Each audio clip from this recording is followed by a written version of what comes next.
보고 싶었습니다. 주의 이름으로 사랑합니다.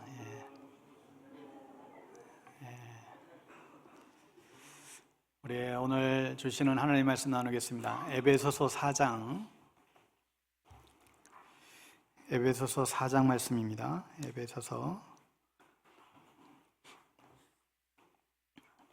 신약성경 314면 에베소서 4장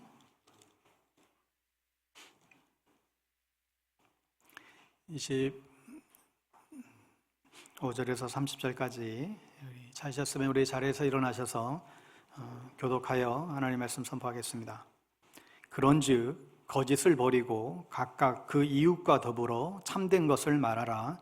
이는 우리가 서로 지체가 됨이라. 분을 내어도 죄를 짓지 말며 해를 지도록 품을 품지 말고 마귀에게 틈을 주지 말라. 도둑질하는 자는 다시 도둑질하지 말고 돌이켜 가난한 자에게 구제할 수 있도록 자기 손으로 수고하여 선한 일을 하라. 무릇 더러운 말은 너희 입 밖에도 내지 말고 오직 덕을 세우는데 소용되는 대로 선한 말을 하여 듣는 자들에게 은혜를 끼치게 하라. 하나님의 성령을 근심하게 하지 말라. 그 안에서 너희가 구원의 날까지 인치심을 받았느니라. 아멘. 관계를 새롭게 디자인하라 두 번째 시간 말씀 나누겠습니다. 우리가 지난 시간에 우리가 인생을 새롭게 디자인함에 있어서 이 관계가 얼마나 중요한지 우리가 살펴보았습니다. 그래서 우리는 죽을 때까지 이 관계를 사실 이제 배워가야만 합니다. 아이나 어른이나 기혼자나 미혼자 할 것 없이 관계를 계속해서 배워나가지 않으면 우리의 삶에 참 불행하고 실패에 빠지기 십상입니다. 주로 사람들이 죽음을 앞두고 있을 때 가장 후회하게 되는 부분, 죽음의 공포 앞에서 어떻게 보면 죽음의 마지막 그 순간에 가장 후회하는 부분이 공통적으로 가족들과 또 가까운 사람들과의 관계에 대한 그런 안타까운 부분이 가장 큰 것을 보게 됩니다. 그러니까 그만큼 관계는 우리의 죽음의 순간까지 중요하다는 것을 우리는 이제 인지할 수 있습니다. 여러분, 살아가면서 관계를 잘 하려면 무엇보다도 중요한 것이 신뢰라는 생각을 해보게 됩니다. 여러분, 신뢰받을 수 있는 사람이 된다면 그만큼 관계를 잘 맺어갈 수 있겠지요. 여러분, 일반적으로 어떤 사람이 신뢰를 받습니까? 신뢰받는 사람, 첫 번째가 일관성이에요. 어떤 사람을 쭉 지켜봤는데 그 사람이 왔다 갔다 하지 않고 그냥 일관된 모습을 오랫동안 그 사람이 보여준다면 그 사람에 대한 어떤 신뢰가 가겠지요. 또 이 일관성이 갖춰지면 두 번째 신뢰 요소이 예측성입니다. 저 사람은 도대체 무슨 생각을 하고 있는지, 저 사람의 마음에 뭐가 들어있는지 도대체 알 수가 없어. 여러분, 예측할 수 없는 행동들을 하는 사람과 혹 연애를 한다면 얼마나 불안하겠어요? 저 사람이 어떻게 나올지 전혀 예측이 안 되는 사람은 오히려 사람을 불안하게 만들죠. 이 일관성, 이 예측성은 신뢰감을 형성하는 데 굉장히 큰 영향을 미치게 됩니다. 마지막으로 신뢰감을 형성하는 데 중요한 것은 따뜻함이래요. 여러분, 여기서 말하는 이 따뜻함은 상대방을 생각해서 행동하는 배려심이라고 볼 수 있습니다. 좀 더 높은 차원에서 얘기하면 친화성이죠. 친화성. 이 친화성이 뭐냐? 오빠 하면서 막 앵기는 그런 게 아니라 상대방을 편안하게 만드는 능력이에요.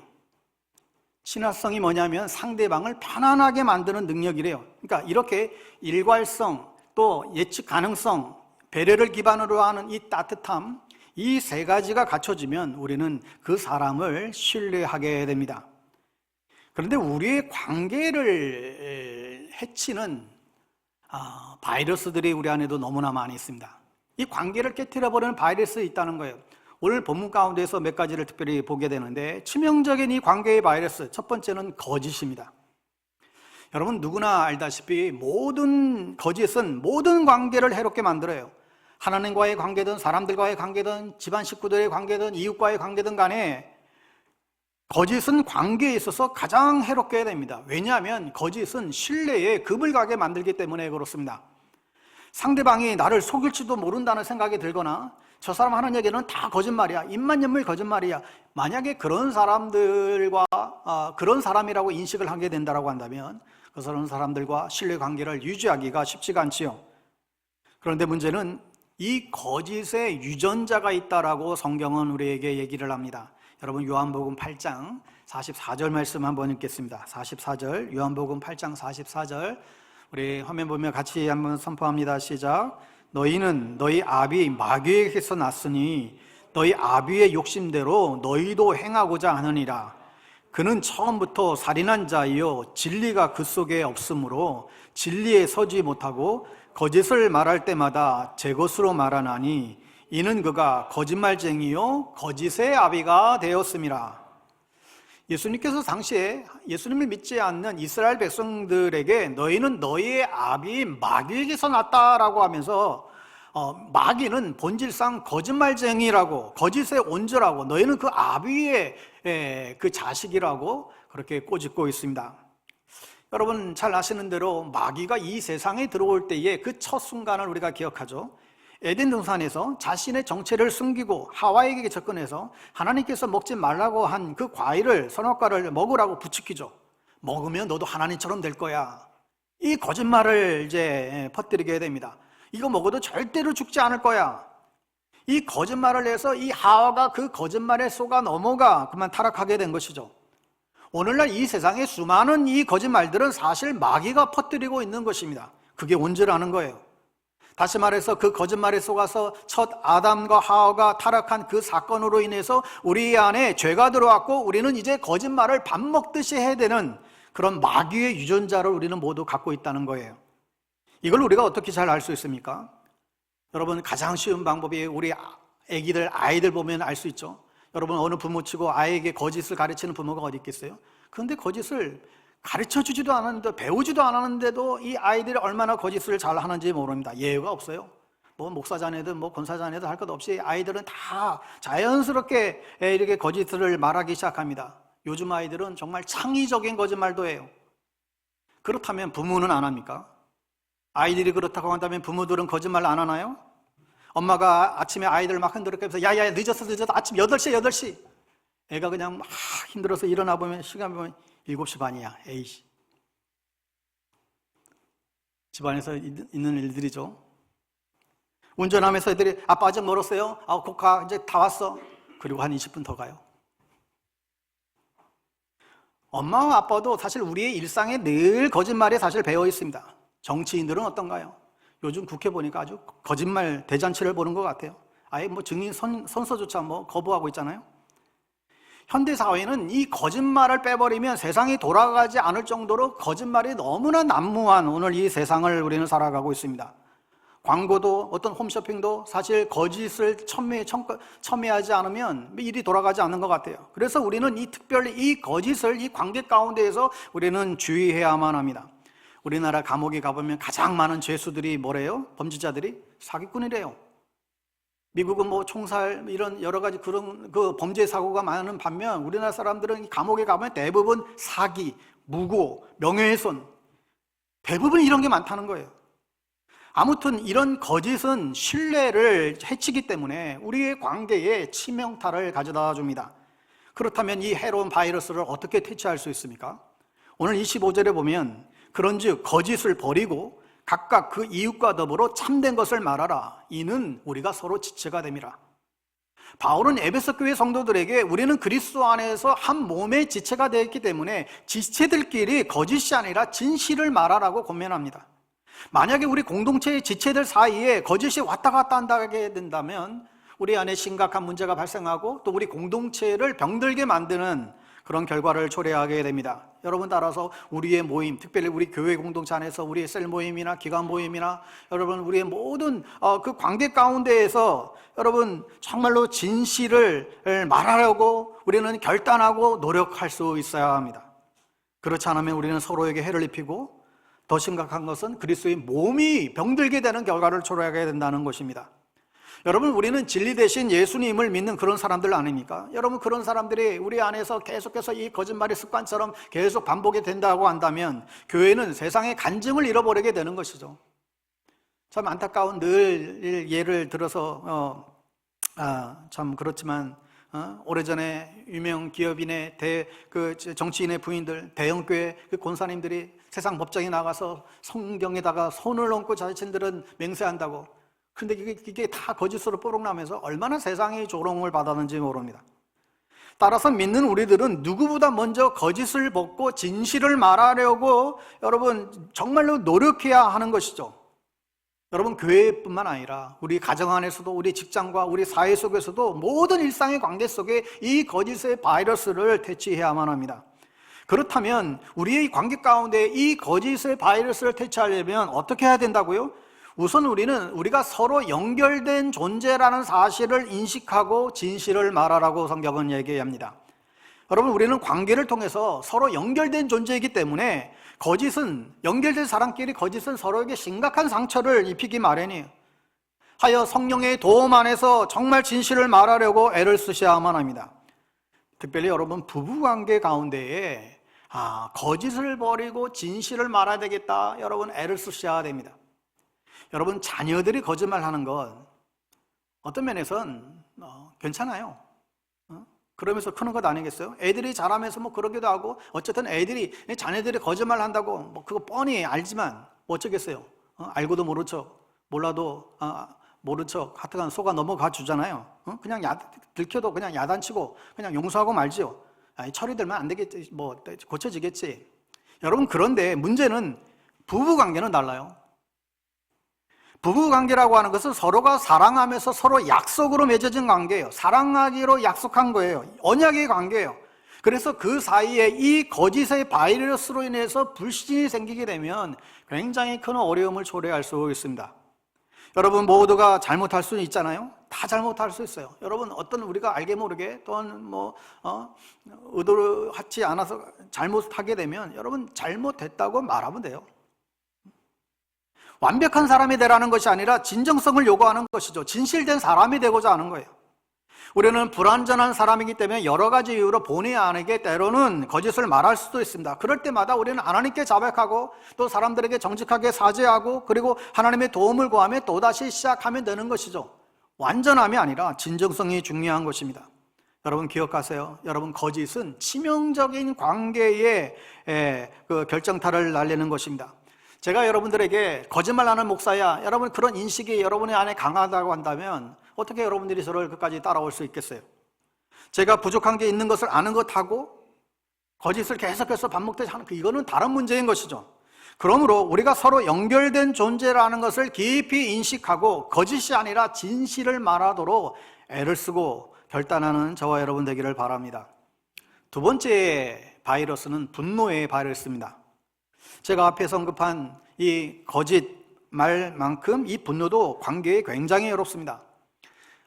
몇 해 전에 일어났던 사건인데 부인이 남편의 머리를 망치로 내리쳐서 살해한 끔찍한 사건이 있었습니다. 내용을 보니까 굉장히 가난하게 살던 부부가 그 해 전해에 7억 8천만 원의 로또가 이 할아버지가 당첨이 된 거예요. 그러면서 비극이 시작이 됐습니다. 남편이 로또 당첨된 후에 돈에 집착하면서 평소에도 자기 부인을 계속해서 무시하고 폭언하고 그런 게 강했었는데 이게 돈이 생기니까 이게 더 심해진 거예요. 자기 집 부모에게도 아주 가족들에게도 아주 좀 무시를 하고 그래서 굉장히 이제 기분이 서로 좀 안 좋았는데 이게 더 악화가 된 것이죠.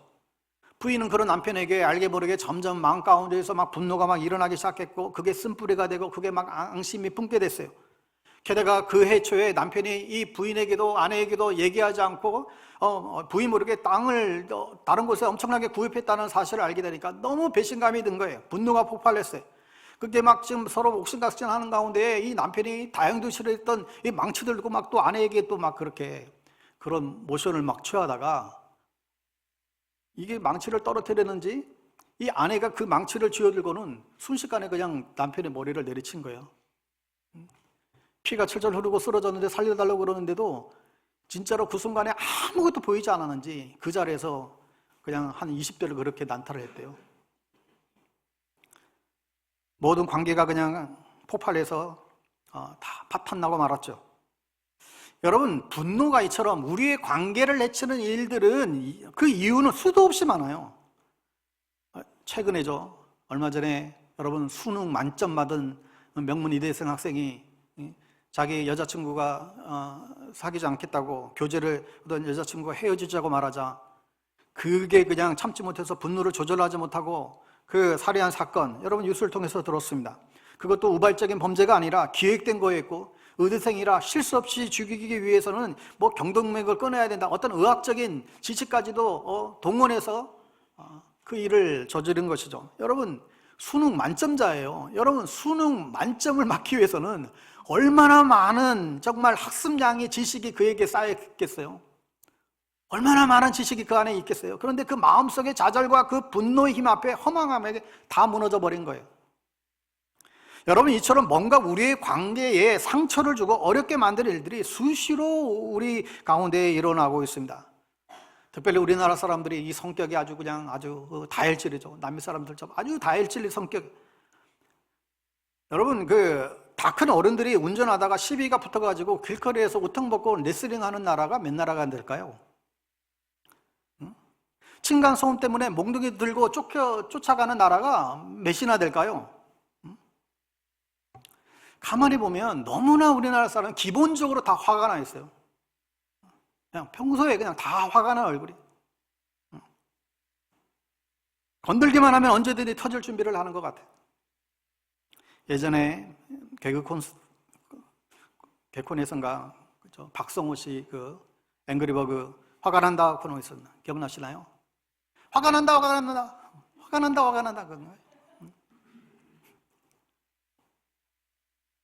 그런 앵그리버그가 너무 많다는 거예요. 그러니 더 여러분 특별히 조심하셔야 됩니다. 그러면 이 바이러스를 퇴치할 수 있는 비결이 뭘까요? 오늘 26절, 27절을 보겠습니다. 26절을 보시면 분을 내어도, 같이 한번 읽어보죠. 26절 시작. 분을 내어도 죄를 짓지 말며 해가 지도록 분을 품지 말고 마귀에게 틈을 주지 말라. 여러분, 이 구절을 보면 바울은 화내는 것 자체를 문제 삼고 있지 않아요. 왜냐하면 분노라는 것은 어떻게 보면 우리에게 하나님이 주신 자연적인 본능적인 감성이에요. 예수님도 화를 내셨잖아요. 심지어 이 본문의 이 원문에 보면 이렇게 표현되어 있어요. 화를 내어라, 아주 명령하고 있어요. 그러면서 이어지는 말이 그렇지만 죄짓지 말아라. 여러분, 사실 화 안 내는 사람이 어디 있을까요? 앞에서는 늙고 천사처럼 지내서 뒤돌아서면 화내고 욕하는 경우도 많죠. 절대로 화를 낼 것 같지 않는 저도 때로는 하나님의 영광이 훼손당하는 것을 볼 때, 때로는 굉장히 나쁜 인간성을 가진 사람들을 볼 때 막 화가 나요. 여러분, 바울의 포인트는 화가 나는 건 어쩔 수 없지만 그것을 잘 다스려서 죄로 이어지지 않게 해라. 해가 지도록 노여움을 품지 않게 해라. 마귀에게 틈을 주지 않기 위해서 해가 지기 전에 그 노여움을 풀라라고 말씀합니다. 여러분, 이 구절을 근거로 이 분노라는 바이러스를 퇴치하는 비결을 우리는 힌트를 얻게 됩니다. 그것은 마귀에게 기회를 주지 않기 위해서 분노를 단명시키라는 거예요. 분노를 빨리 좀 끊어내라는 것이죠. 해가 지기 전까지 분노를 품고 있으면 안 된다. 바울에게 있어서 분노의 수명은 최대 하루예요. 하루. 절대 하루 넘겨서는 안 된다. 여러분, 적어도 분노를 품고 잠자리 들지 말라는 거예요. 여러분, 그런 경험들 있잖아요. 분노를 품고 화가 잔뜩 난 사이에 잠자리 들면 어떻게 됩니까? 여러분, 그게 자면서도 계속 내 안에서 돌고 돌아서 불급을 끓어오고 온갖 생각이 다 뒤집고 천장에 보면 그 왼수가 보이고 꿈속에서도 그와 싸우는 꿈을 꾸기도 하고, 여러분, 그런 가운데 마귀가 틈을 튼다는 거예요. 다른 관계에서도 그렇지만 여러분, 이 부부 사이에 특별히 이 분노를 오래 품고 있으면 너무 외롭습니다. 이게 쓴뿌리가 되고 계속해서 앙금처럼 있다가 어느 순간 그 사건처럼 어느 순간 폭발할 수 있어요. 특별히 여러분, 부부 간에 이 분노의 수명을 단축시켜 나가야만 합니다. 여러분, 분노를 단명시키는 몇 가지 팁을 제공하면, 먼저 우리가 이 자신이 분노에 따라 내가 지금 굉장히 좀 분노가 일어난다, 이 사실을 인정하고 적절히 이걸 표현할 수 있어야 됩니다. 어떤 사람들이 이걸 막 속으로 꾹꾹 눌러요. 곁으로 표현 안 하는 척 하면서도 막 누릅니다. 아니면 나 혹시 화났어, 화 안 났다고 하면서 얼굴은 화나 있고 문은 쾅 닫히고 뒤끝 장렬이죠. 그러면 상황이 더 악화되는 거예요. 여러분, 인정하고, 내가 지금 굉장히 화가 났을 때 이것을 인정하고 적절히 표현하는 것도 도움이 된 것 같아요.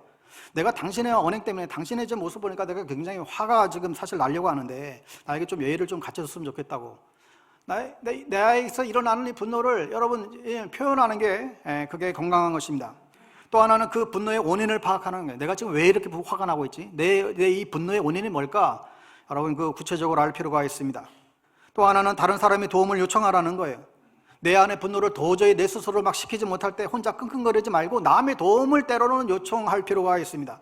여러분 우리는 몸이 아프면 병원에 가듯이, 감기 걸리면 내과에 가듯이, 우리 마음이 아프고 우리의 정신이 아프면 우리는 병원도 가고 또 때로는 상담도 받고 때로는 신뢰를 줄 수 있는 사람들과 얘기를 해서 좀 도와달라고 요청을 하셔야 됩니다. 근데 많은 이들이 아픈데 말을 안 해요.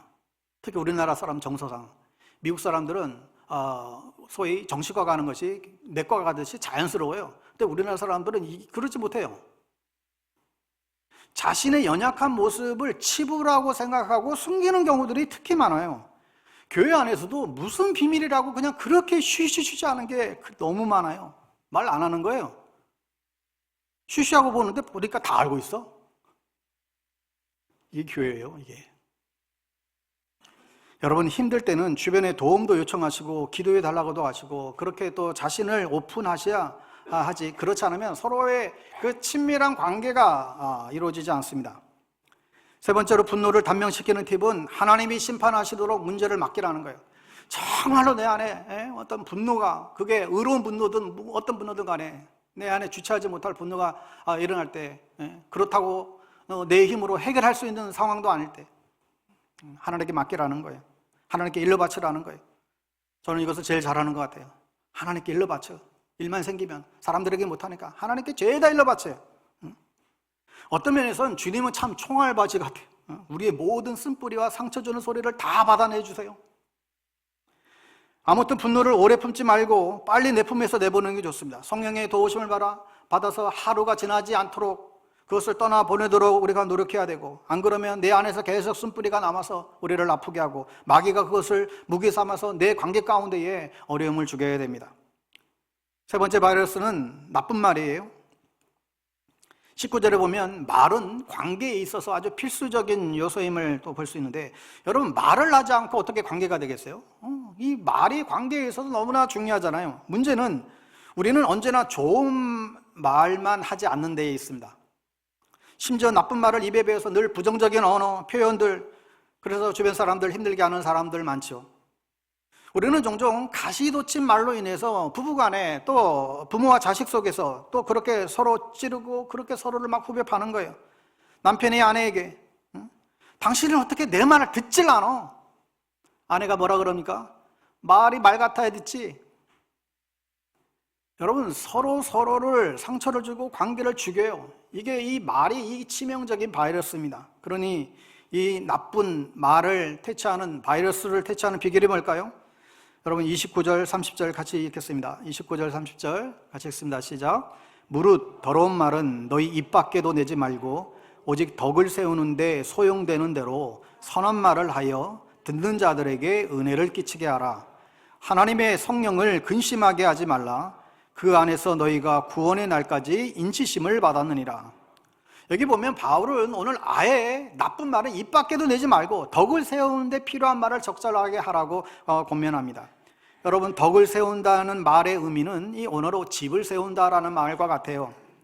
건축 용어예요. 여러분 그러니까 목수의 손길에 의해서 아름다운 집이 세워지듯이 우리의 말로 인해서 누군가의 인생에 용기를 주고 또 힘을 주고 그 인생의 집을 아름답게 세워갈 수 있다는 것입니다. 그런 다음에 바울은 성령을 슬프게 하지 말라라고 또한 권면하죠. 여러분 남에게 상처 주고 관계를 허무는 말을 하게 되면 내 안에 계신 성령님이 슬퍼하신다는 거예요. 내 안에 계신 성령님이 슬퍼하지 않도록 하라는 거예요. 또 반면에 정말로 서로 관계가 좋은 말을 하게 되면 내 안에 계신 성령님이 그만큼 또한 기뻐하시겠죠. 존 오토버그는 우리가 나쁜 말을 삼가고 좋은 말을 하면 하늘에서 천사들이 지켜보고 있다가 환성을 지르며 하이파이브를 할 것이다. 우리가 나쁜 말을 할 수밖에 없는 그런 상황에서도 그것을 지혜롭게 잘 참고 좋은 말을 하게 되면 그만큼 환호를 지르며 기뻐하신다는 거예요. 여러분 그러면 이 구절은 나쁜 말을 하는 이 바이러스 퇴치법에 대해서 어떻게 말을 하는 것입니까? 성령을 우리가 늘 의식하면서 나쁜 말을 절제하고 상대방을 세워주는 말을 하라고 우리에게 권면하는 것입니다. 여러분, 우리 모두가 성령님을 의식하면서 상대를 세워주는 말을 하도록 여러분 노력하시기 바랍니다. 누군가가 내게 네가 나에게 힘이고 네가 나의 소망이고 난 너를 믿는다고, 너는 하나님의 아들이라고, 너는 하나님의 딸이라고, 너는 분명히 나중에 잘 되거라고, 너는 지금 어렵지만 앞으로 나중에 잘 될 거야, 내가 너를 사랑한다고, 너는 할 수 있다고. 여러분, 정말 내가 듣고 싶은 말을 상대방이 나에게 해주었을 때에 우리는 힘을 얻고 서로와의 관계도 돈독해지는 것이죠. 여러분, 우리의 행복의 관계를 가로막는 세 가지 바이러스, 거짓, 분노, 나쁜 말, 이게 세 가지라고 한다면 우리의 관계를 건강하게 세우는 주축돌과 같은 게 또 세 가지가 있습니다. 첫 번째가 성품입니다. 우리 읽지 않았지만 에베소서 4장 2절 3절 말씀 화면 보시면서 같이 읽겠습니다. 시작. 너희 모든 겸손과 온유로 하고 오래 참음으로 사랑 가운데에서 서로 용납하고 평안에 매는 줄로 성령이 하나 되게 하신 것을 힘써 지키라. 사도 바울은 교회의 하나됨, 지체들과의 관계에 대해서 권면하면서 먼저 사람의 성품의 자질에 대해서 언급하고 있어요. 2절에 겸손, 온유, 오래 참음, 이게 다 성품과 관련된 내용들입니다. 우리가 하나됨을 이룸에 있어서 성품이 너무나 중요하다는 거예요. 성품은 인간관계에 선행되는 자질이란 것이죠. 다시 말하면 성품이 인간관계를 이루는 주축돌과 같다는 것을 말하고 있습니다. 여러분, 부부 사이도 그렇죠. 부부와의 관계를 더 돈독하게 해주는 것은 재능도 아니고 외모도 아니에요. 돌아보면, 또 주변을 보면 여러분, 외모는요 결혼식 날 딱 하루만 중요한 것 같아. 결혼식 들어갈 때 딱 좀 선남선녀, 또 그거 딱 남들에게 보이기 위한 딱 그때 외모가 그때 좋은 것 같지. 살다 보면 외모가 부부 사이를 더 좋게 만들지는 않는 것 같아요. 서로가 살다 보면 볼 것 안 볼 것 다 여러분 보게 되고 상대가 어떻게 생기든지 의식조차 못하고 그냥 살잖아요. 평소에는 내 남편이, 내 아내가 예쁘고 잘나고 그거 생각하면서 여러분 살아가십니까? 그렇지 않아요. 그런데 성품은 달라요. 관대함이나 겸손이나 정직이나 용기나 인내나 신실함과 같은 이런 성품은 살면 살수록 더 눈에 띄게 되고 그게 더 매력적으로 다가오게 되죠.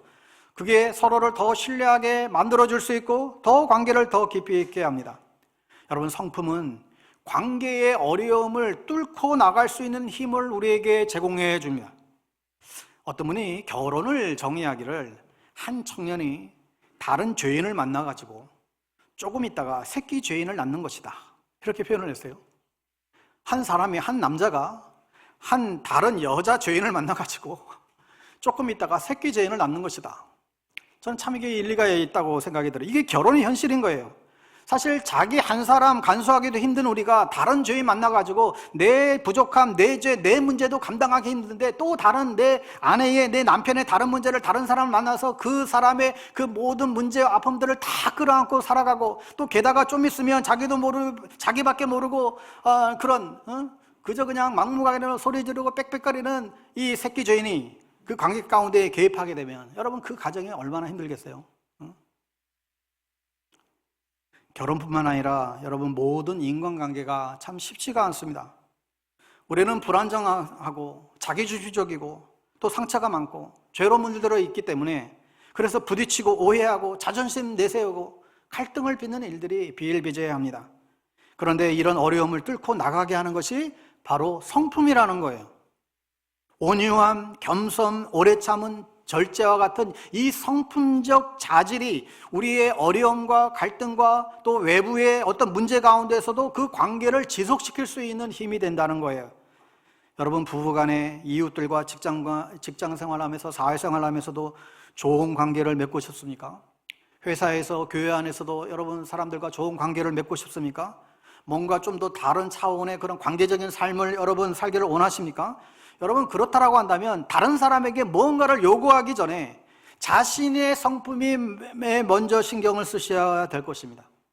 우리가 외모에 신경 쓰고 시간과 돈과 열정을 거기에 쏟아붓는 만큼, 아니 그 이상으로 우리의 성품을 개발하는 데 투자해야 돼요. 그리고 자신을 성찰해야 됩니다. 어떤 사람들을 보면 관계 가운데 자기는 다 옳고 늘 옳고 다 남의 문제예요. 다 상대방 문제래요. 왜 그럴까요? 자기 성찰이 안 돼서 그렇습니다. 자신을 돌아보며 말씀과 기도 가운데 성령 안에서 주님과 여러분 교제해야 되며 성령님께서 우리의 마음을 만질 수 있는 그 기회를 계속 우리가 드려야 돼요. 여러분, 성령님은 무엇보다도 우리의 성품을 빚어내는 분이세요. 우리를 더 예수 닮게 하고 우리를 더 성화스럽게 하시는 분이 성령님이시죠. 우리의 마음의 정원을 성령님께서 정말 말씀과 기도로 우리를 늘 잘 가꾸어 드릴 수 있도록 우리가 성령님께 내어드리고, 그렇게 해서 이 성품이라고 하는 이 관계의 주축도를 여러분 든든히 세워갈 수 있게 되기를 바랍니다. 여러분, 관계를 잘하기를 원하십니까? 더 견고하게 더 깊이 있는 관계를 서로 간에 하기를 원하십니까? 문제 가운데 좌절하지 않고 그 관계를 계속해서 꽃피우기를 원하십니까? 상대방에게 뭘 요구하거나 자꾸 상대방에게 뭘 기대하기 전에, 상대의 탓을 하기 이전에 먼저 자신을 돌아보고 자신의 성품을 개발하는 데에 우선순위를 두고 여러분 투자하십시오. 어떤 사람들은 자기 몸, 육신의 몸을 가꾸는데도 1년, 5년, 10년 굉장히 오랫동안 시간과 에너지와 비싼 비용을 지불하면서 자신의 몸을 가꾸는데 애를 투자하잖아요. 여러분, 그런데 그보다도 더 중요한 성품 개발에는 왜 시간을 투자하지 않습니까? 요즘 젊은이들이 결혼 회피하는 경향이 있지만 자신에게 맞는 사람을 만나지 못한 게 더 큰 것 같아요. 자신에게 맞는 사람을 만나지 못해서. 여러분, 우리가 사실 더 좋은 사람을 만나려고 자꾸 신경 쓰지 말고 내 자신이 먼저 더 좋은 성품의 사람이 되도록 자기를 가꾸시기를 바랍니다. 그것이 흔들리지 않는 관계를 이루는 주축돌이 될 것입니다. 두 번째 관계의 주축돌은 태도예요. 태도. 자, 빌립보서 4장 4절에서 7절 말씀 같이 읽습니다. 시작. 주 안에서 항상 기뻐하라. 내가 다시 말하노니 기뻐하라. 너희 관용을 모든 사람에게 알게 하라. 주께서 가까우시니라. 아무것도 염려하지 말고 다만 모든 일에 기도와 간구로 너희 구할 것을 감사함으로 하나님께 아뢰라. 그리하면 모든 지각에 뛰어난 하나님의 평강이 그리스도 예수 안에서 너희 마음과 생각을 지키시리라. 자, 이 구절은 기본적으로 태도에 관한 말씀입니다. 태도에 대한 권면이에요. 안 좋은 일이 생긴다 할지라도, 누군가 내게 안 좋게 대한다 하더라도 거기에 영향받지 말고 불행해지지 말고 기쁨의 태도를 유지하고 오히려 관용하라는 거예요. 모든 것을 하나님께 맡기면서 염려하지 말고 바른 태도를 유지하라는 것이죠. 그러면 하나님께서 우리의 마음을 지켜주시고 우리의 삶을 인도해 주신다, 이렇게 말씀하고 있습니다. 실제로 오늘 이 말씀을, 이 빌립보서 말씀을 쓰고 있는 이 사도 바울은 억울하게 지금 감옥에 갇혀 있지만 그럼에도 불구하고 기쁨의 태도를 잃지 않고 오히려 간수들에게 복음을 전하고 찬양과 감사하는 내용을 우리가 익히 알고 있죠. 바울은 환경이나 상황이나 다른 사람들의 안 좋은, 자기에게 안 좋게 하는 그 행동에 영향받는 것을 거부했다는 거예요. 다시요. 여러분, 태도라는 게 뭐예요? 태도는 어떤 상황에 대한 우리의 반응이에요. 여러분, 살다 보면 우리가 늘 좋은 상황만 있는 게 아니잖아요. 안 좋은 상황이 우리에게 닥칠 수 있어요. 관계 가운데도 안 좋은 일들이 생길 수 있어요. 내가 기대하는 만큼 상대방이 나에게 안 해줄 때가 있어요. 예상치 못한 일들이 관계 가운데 생길 수가 있어요. 상대가 나를 힘들게 하고 굉장히 짜증나게 하는 일도 생길 수 있죠. 때로는 날씨를 조절할 수 없는 것처럼 우리는 우리의 상황을 사실 컨트롤할 수 없을 때가 있어요. 그러나 그 상황에 대한, 그 모든 상황에 대한 우리의 반응은 우리가 통제할 수 있다는 거예요. 모든 상황에 대해서 거기에 대한 반응은 우리가 스스로 컨트롤할 수 있다는 것입니다. 아주 안 좋은 일을 만난다 하더라도 내가 그 상황 가운데서 끌려가지 않고 감사하기로 선택하는 것, 이것이 태도입니다. 좋은 태도의 사람은 상황과 무관하게 행복을 유지할 수 있습니다. 이태리의 그 유명한 천재 바이올리니스트인 니콜라 파가니니라고 하는 사람이 있었잖아요. 이분이 어느 날 연주회장을 꽉 채운 청중 앞에서 굉장히 까다로운 곡을 그날 이제 발표하는 그 연주를 하다가 줄 하나가 끊어지는 사고를 제가 일어났습니다. 이제 연주를 중단할 수밖에 없는 그런 상황이었죠. 굉장히 당황스럽고 실망스럽고 굉장히 거장이기 때문에 이것을 준비하는 사람들에게 모든 어떤 그 화를 낼 수도 있는 상황이었죠. 그런데 그는 조금도 동요하지 않고 나머지 줄 세 줄을 가지고 연주하기 시작했습니다. 그런데 얼마 못 가서 또 한 줄이 또 끊어집니다. 그리고 또 있다가 또 한 줄이 마저 끊어집니다. 그런데 그는 그 남은 한 줄로 끝까지 연주를 마쳤어요. 청중들은 모두 일어나서 브라보 브라보를 외치면서 그에게 박수를 보냈습니다. 그는 바이올줄이 4줄 중에서 3줄이 끊어지는 사고 가운데서도 조금도 동요하지 않고 끝까지 연주할 수 있는 것을 선택했습니다. 이게 태도라는 거예요. 여러분, 우리 각자의 인생이라고 하는 연주회장에서 모든 줄이 다 끊어져 버리고 단지 한 줄만 남더라도 원망하며 주저앉기보다는 끝까지 연주하기로 선택합시다. 이게 태도인 거예요. 태도는 우리 인생에 너무너무 중요해요. 우리의 태도가 우리의 인생을 결정하게 됩니다.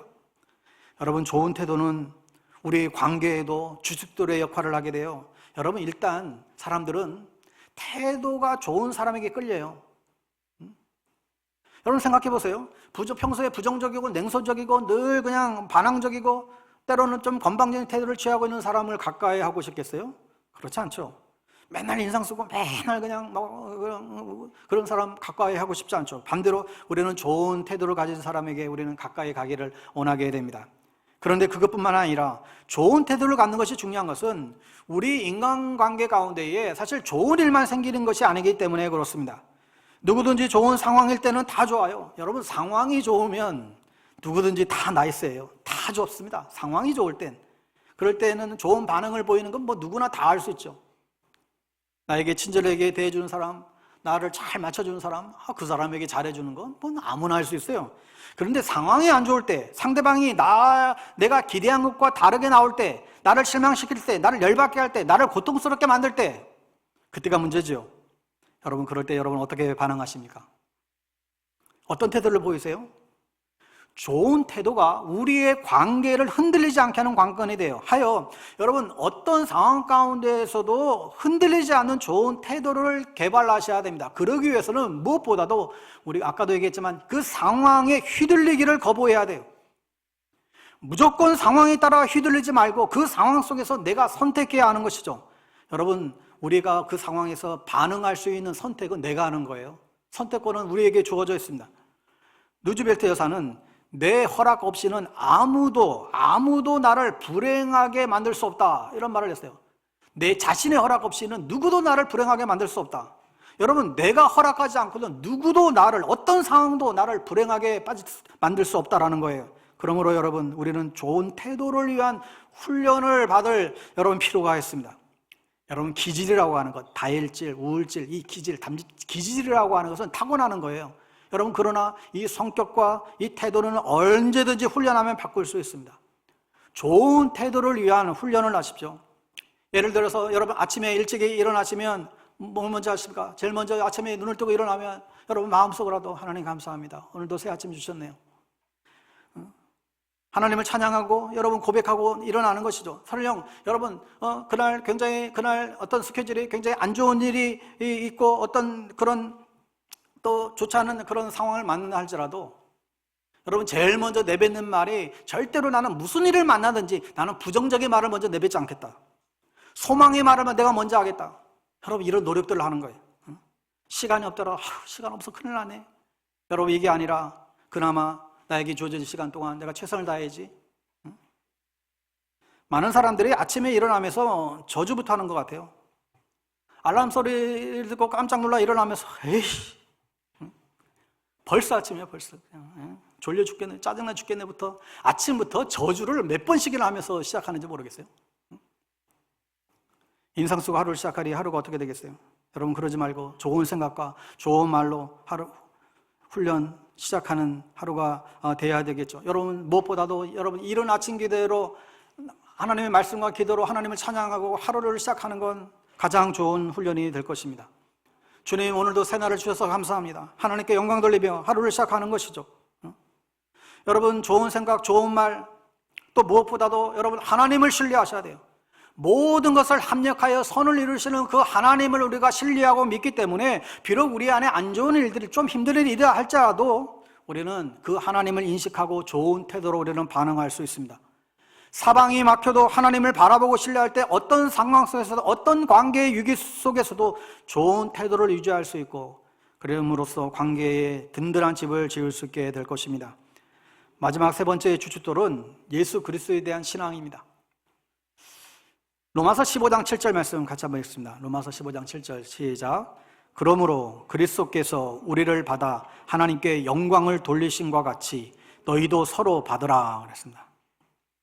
간단히 얘기하면 바울은 지금 로마에 있는 성도들끼리 다른 점이 있다, 서로 많은 각지에서 모이던 사람들 서로 다른 점이 있다 할지라도 예수 그리스도께서 십자가에서 달리셔서 우리를 받아주셨기 때문에 너희들도 서로를 향해서 서로를 받으라고 그렇게 권면해요.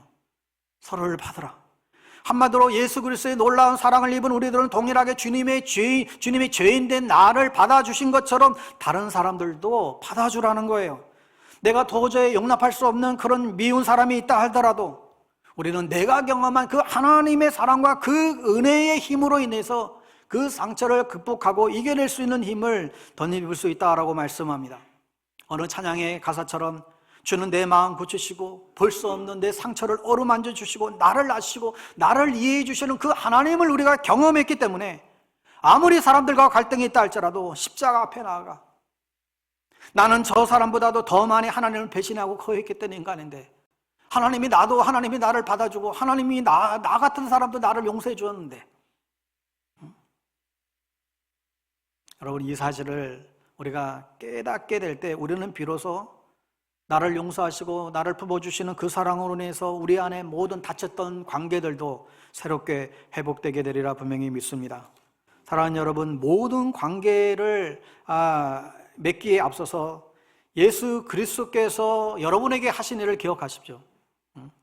그분은 사랑이 받을 자격이 없는 우리들을 위해서 십자가에 죽으시고 인류의 죄를 사해 주셨습니다. 우리의 죄악을 다 알면서도 우리를 용서해 주셨습니다. 우리의 죄악을 다 알면서도 우리의 자신의 목숨을 내어 주셨습니다.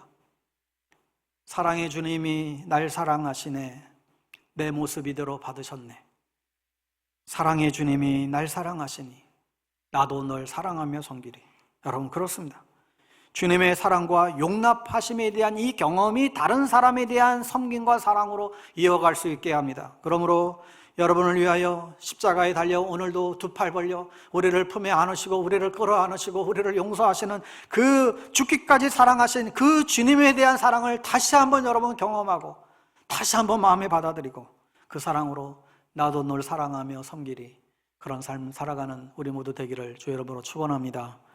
기도하겠습니다. 존귀하신 주님, 거짓과 분노와 같은 이 관계의 해로운 바이러스들을 주님 물리쳐 주시옵소서. 주님의 성품으로 저희들을 무장시켜 주시고 바른 태도를 잘 훈련할 수 있도록 인도해 주십시오.